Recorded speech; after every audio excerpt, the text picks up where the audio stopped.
সুবহানাহু ওয়া তাআলা এই কথা হুবহুব কোরআন মাজিদের মধ্যে বলছেন। মহান আল্লাহ তাআলা বলেন, অলতাকুম মিনকুম উম্মাতুন ইয়াদউনা ইলাল খায়র, হে পৃথিবীর মানুষ, তোমাদের মধ্যে থেকে এমন একটা দল থাকা উচিত যারা মানুষকে কল্যাণের দিকে ডাকবে। ইয়া'মুরুনা বিল মারুফ, তারা সৎ কাজের আদেশ করবে। ওয়া ইয়ানহাউনা আনিল মুনকার, মন্দ কাজে বাধা প্রদান করবে। ওয়া উলাইকা হুমুল মুফলিহুন, তারাই হলো সফল মানুষ। একটু আয়াত কি বুঝতে পারলেন? আল্লাহ বলছেন তোমাদের মধ্য থেকে এমন একটা দল থাকা উচিত যারা মানুষকে কল্যাণের দিকে ডাকবে, যারা মানুষকে ভালো পথে আহ্বান করবে। তো আপনার দল এমন দলের সাথে আপনি অন্তর্ভুক্ত, এমন দলের সাথে জয়েন করেছেন যেই দল নেশার দ্রব্য পান করতে বাধ্য করে। এই দলের সাথে তো আপনার থাকা যায় না। আল্লাহ বলছেন তোমাদের মধ্যে একটা দল থাকতে হবে যেই দল মানুষকে কল্যাণের পথে আহ্বান করবে, মানুষকে ভালো কাজের দিকে ডাকবে। ইয়া'মুরুনা বিল মারুফ, সৎ কাজের আদেশ করবে। ওয়া ইয়ানহাউনা আনিল মুনকার, মন্দ কাজে বাধা প্রদান করবে। অত্রই আয়াতের বিবরণ দ্বারা বোঝা যাচ্ছে যে আমাদের মধ্যে একটা দল থাকা উচিত যে দল মানুষকে কল্যাণের দিকে ডাকবে, সমাজ সংশোধনের কাজে কথা বলবে, অন্যায়ের বিরুদ্ধে রুখে দাঁড়াবে, মানুষের সাথে জোরপূর্বক অন্যায় কাজে বাধা দিবে। এ কথা আল্লাহ তাআলা বলছেন। এই কথার প্রমাণে আমি আপনাদেরকে অনুরোধ করে বলতে চাচ্ছি, যদি সমাজ পরিবর্তন করতে চান তাহলে আগে অন্যায় কাজকে ঠেকান। যে কোনো মূল্যে অন্যায় কাজকে ঠেকাতে হবে, জোর পূর্বক ঠেকাতে হবে, লাঠি চার্জ করে ঠেকাতে হবে। যদি লাঠি চার্জ করে সম্ভব না হয় তাহলে মুখের মাধ্যমে কথা বলতে হবে, মুখের মাধ্যমে যদি সম্ভব না হয় তাহলে অন্তরে ঘৃণা করে চলে আসতে হবে। এ কথা মুহাম্মদ সাল্লাল্লাহু আলাইহি ওয়াসাল্লাম বলেছেন। কই আপনার গ্রামে হাজারো মানুষ নেশার দ্রব্য খায় পান করে, একজনকে ঠেকাতে পেরেছেন? আপনাদের গ্রামে হাজারো মানুষ বিড়ির ব্যবসা করে, একজনকে বাধা দিতে পেরেছেন? আপনাদের গ্রামে হাজারো মুদিখানা দোকানে নেশার দ্রব্য বিক্রয় হয়, একদিন ঠেকাতে পেরেছেন? এই বাধা দিবে কে? এই সমাজ পরিবর্তন করতে লাগে, এই নোংরা কাজকে ঠেকাতে হবে। তার আগে সমাজ পরিবর্তন হয় না। সমাজ পরিবর্তন যদি করাই লাগে তাহলে যত দোকান পাশারে বিড়ি, গুল, গুটকা, গাঁজা, হিরোইন, ইয়াবা, তিরাঙ্গা, মদ, সিগারেট, এই যাবতীয় যত হারাম খাদ্য বিক্রয় হচ্ছে, এই সমস্ত হারাম খাদ্যের মুখে লাথি মেরে দিয়ে তারপরে সমাজ পরিবর্তন করার চেষ্টা করতে হবে। এর আগে সমাজ পরিবর্তন করতে হবে না, পরিবর্তন করা যাবে না। আপনি এমনি দৌড়ে বেড়াচ্ছে রাস্তাতে রাস্তাতে বলছেন আমাদের সমাজটা ভালো নয় গো, আমাদের সমাজে দিন রাত মানুষ নেশার দ্রব্য খায় পান করে। তো নেশার দ্রব্য খায় পান করবে না তো কী করবে? যদি মদ করে জানাজা পড়ান, বেনামাজি জানাজা পড়ান, তো সমাজটা একদিন অতল গহ্বরে চলে যাবে। বেনামাজি জানাজা আপনাকে কে পড়াতে বলবো? সমাজ পরিবর্তন করতে চাইছেন যে, সমাজ যে পরিবর্তন করতে চাইছেন, তো বেনামাজি জানাজা পড়াতে গেলেন কেন? লজ্জা লাগে না? একটু হায়া হয় না? একটু ইতস্তবোধ হয় না? একটু বোধগম্য থাকা উচিত, একটু তো হায়াবোধ থাকা উচিত। যারা নামাজ পড়ে না তাদের প্রতি আপনার এত দরদ উঠলে উঠলো কেন?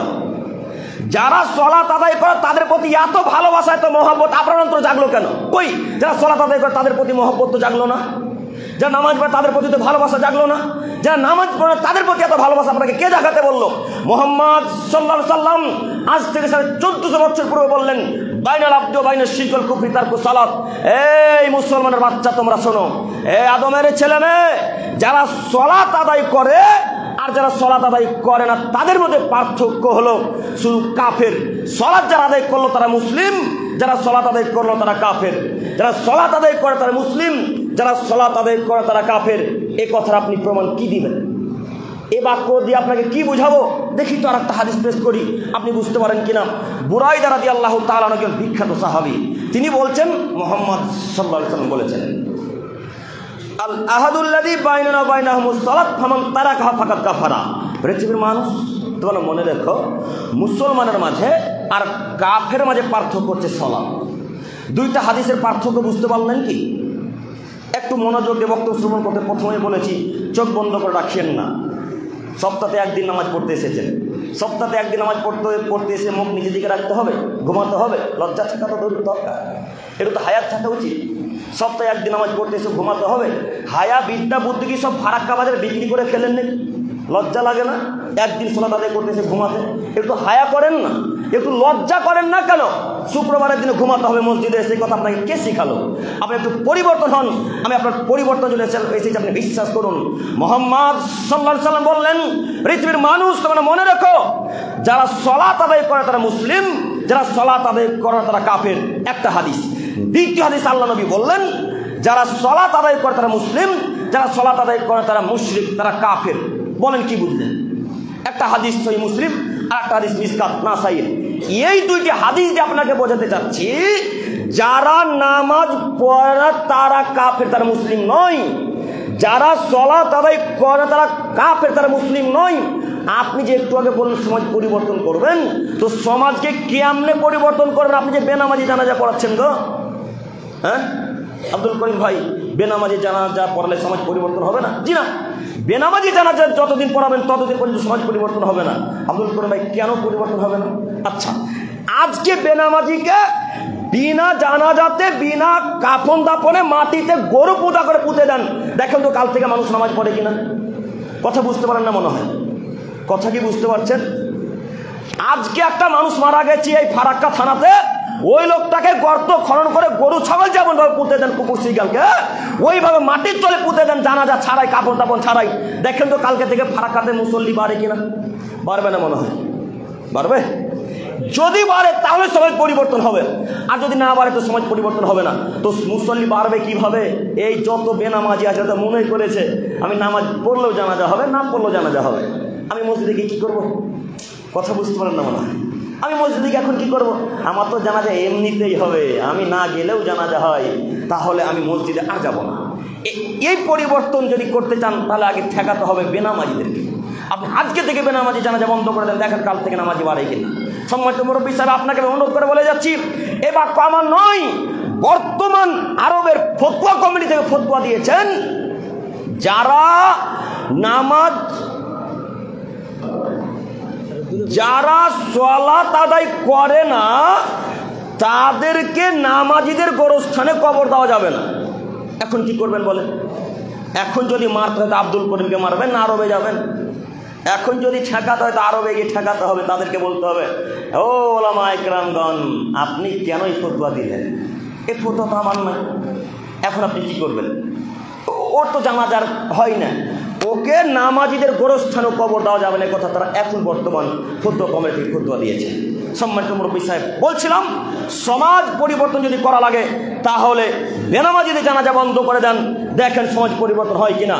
আরও পরিবর্তন করা লাগবে, নেশাদার দ্রব্য খাই পান করা, যারা নেশাদার দ্রব্য খাই পান করে তাদেরকেও ঠেকাতে হবে। ওই যে রাস্তাতে রাস্তাতে যেখানে সেখানে মোড়ে রাস্তার ঘাটে বসে বসে এই বাচ্চা ছেলেরা, 20-22 বছরের যুবক ছেলেরা নেশার দ্রব্য খাই পান করছে, এদেরকে ঠেকাতে আসবো জঙ্গিপুর থেকে আমি?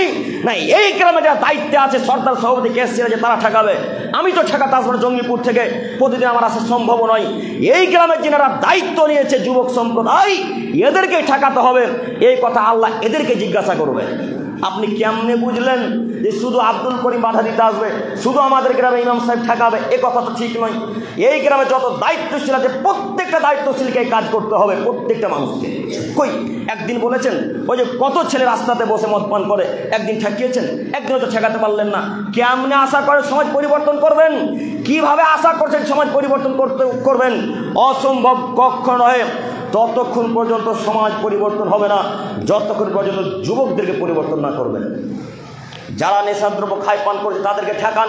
আল্লাহ তাআলা বললেন, ইয়ামুরুনা বিল মারুফ, তোমরা সৎ কাজের আদেশ করবে, ওয়া ইয়ানহাউনা আনিল মুনকার, মন্দ কাজে বাধা প্রদান করবে। একটু দেখেন তো, সৎ কাজটা ছেড়ে দিলাম, সৎ কাজের আদেশ তো প্রায় লোক করতে পারে না?